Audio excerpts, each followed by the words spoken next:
We could talk mutton busting all day. Senator Franken. Good to see you, Judge. Evidently, there's no animal abuse laws. You sound like my daughters on that score, Senator. You know, I wanted to get to some questions, but first I want to talk about Trans Am trucking because Senator Durbin brought it up and Senator Lee brought it up. And I want to just go through the facts real quickly because I understand the reasoning behind your dissent, but I'm actually kind of puzzled by it as well. Okay, so Alphonse Madden's a truck driver. He's made a stop off the interstate at 11 p.m. He comes back on, or he's about to come back on, notices his brakes are frozen on his trailer. Okay, so he decides, I'm not going to go on. It's dangerous to go with frozen brakes onto the interstate, frozen brakes on my long trailer. He's in the cab, and he calls in pulls off the side, calls in for a repair.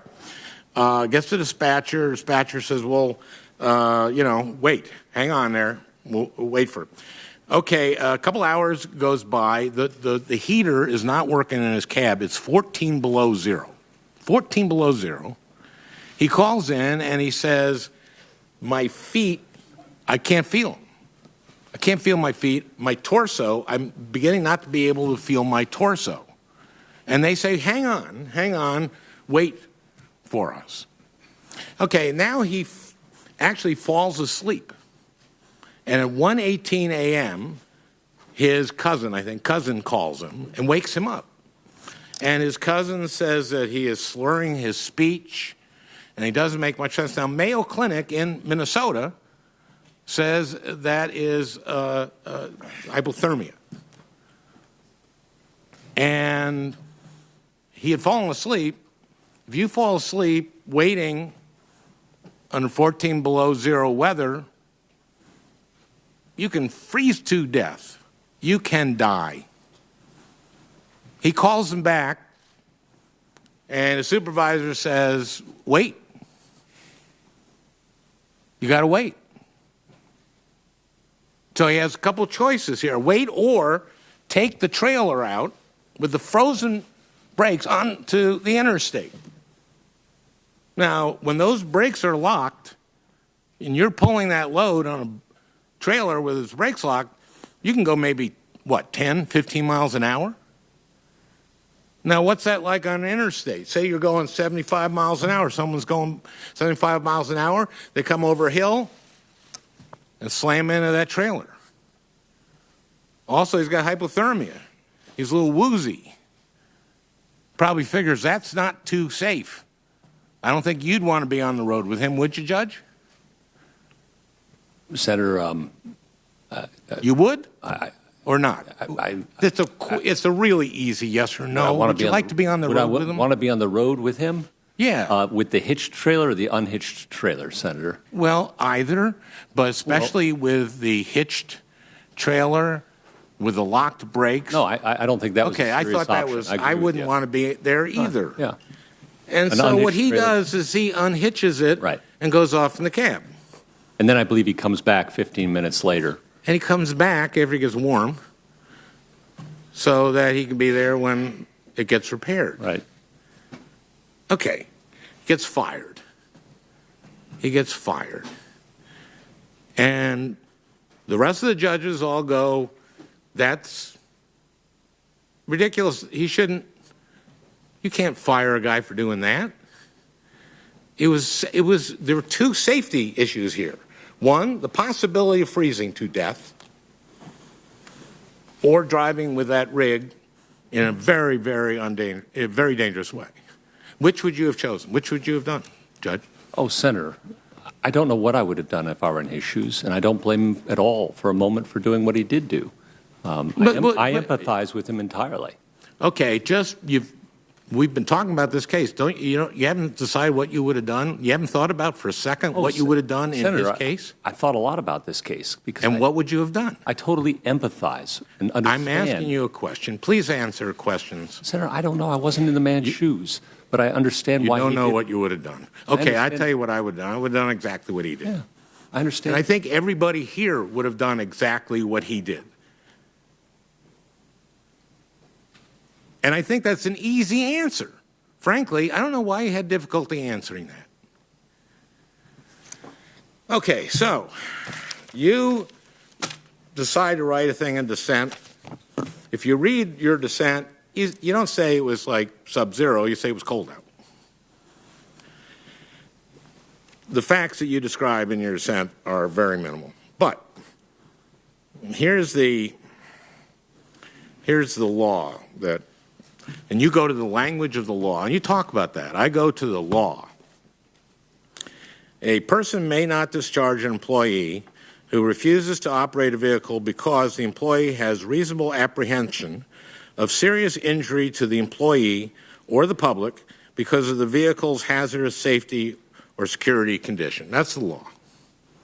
And you decided that they had the right to fire him, even though this law says you may not discharge an employee who refuses to operate a vehicle, because he did operate the vehicle. Was that right?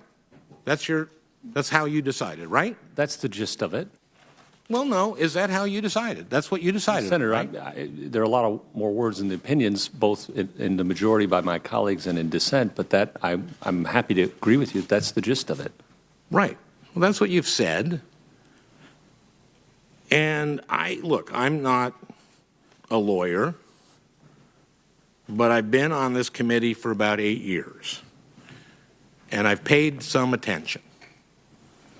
So I know that what you're talking about here is the plain meaning rule. Here's what the rule means. When the plain meaning of a statute is clear on its face, when its meaning is obvious, courts have no business looking beyond the meaning to the statute's purpose. And that's what you used, right? That's what was argued to us by both sides, Senator. But that's what you used. Yeah, both sides right. argued Okay. that the plain meaning supported their interpretation. And you used it to come to your conclusion.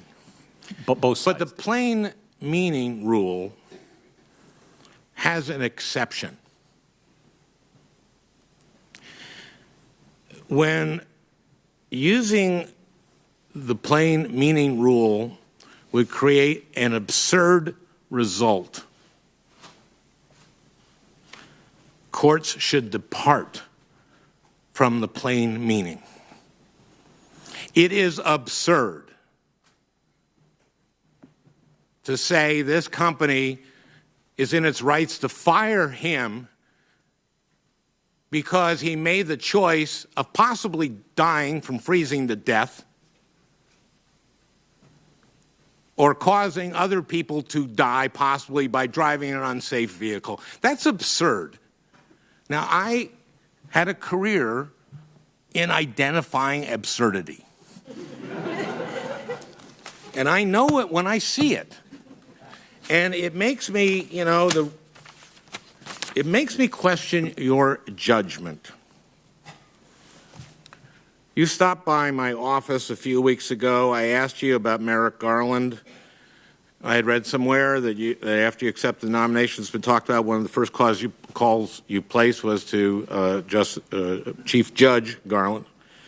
And you said to me, I think the world of Merrick Garland. And I asked you a couple times if you were bothered by the way the Senate treated Merrick Garland, who you clearly have a great deal of respect for.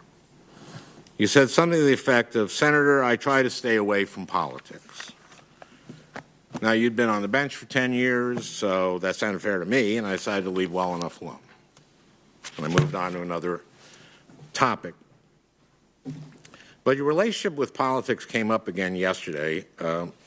My good colleague, Senator Lee, lamented the extent to which the confirmation process has become political and suggested that you and other nominees are not equipped to navigate that process because confirmation politics are, in his words, quote, still a little foreign to you, are still quite unfamiliar to you. But it turns out that's not really entirely accurate. After you were nominated, this committee made a formal request for documents relating to your previous nomination and to your time at the Department of Justice. This is standard procedure. Those documents include emails back and forth between former Bush administration officials and you.